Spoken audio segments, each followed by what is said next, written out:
can be turned off is tomorrow night at 7 o'clock. A Natomas mother demanded her daughter be exhumed and cremated after a Sacramento cemetery moved her grave without telling the family. We started investigating this a month ago, and now a development.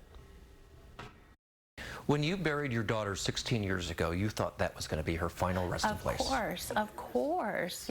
But a September visit to St. Mary's Cemetery in Sacramento, Sonia Rodriguez noticed her daughter Jessica's headstone moved. She used to be placed directly in the center of that bench, and now she's way over to the left. This green marker shows a man who died in April is freshly buried there.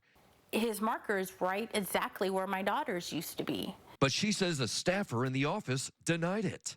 And then the lady giggled and said, "We don't do that here." Death care expert Valerie Rose says sometimes mistakes are made when measuring plots.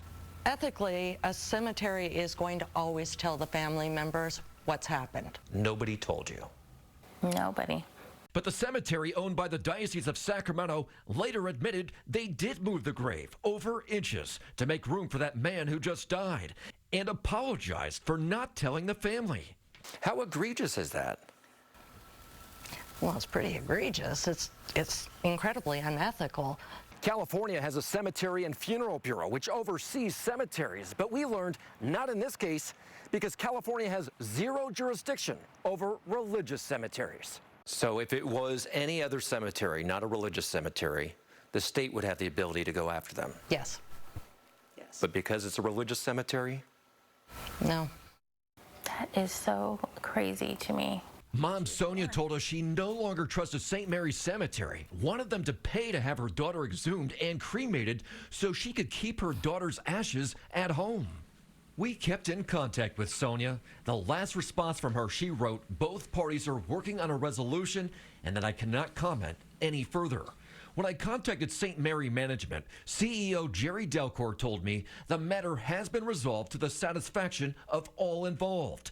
We won't be offering any comments beyond that. So we checked on Jessica's grave.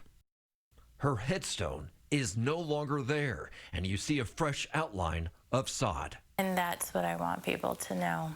In our initial interview before the apparent settlement, Mom Sonia said she had no idea California lacked oversight of religious cemeteries.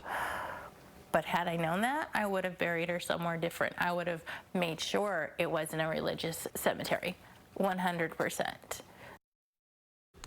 While the state doesn't oversee religious cemeteries, people can still sue a cemetery in civil court, and we do know the mom consulted an attorney. Now, the language used in both statements we received from the mom and the cemetery is standard for a non-disclosure agreement.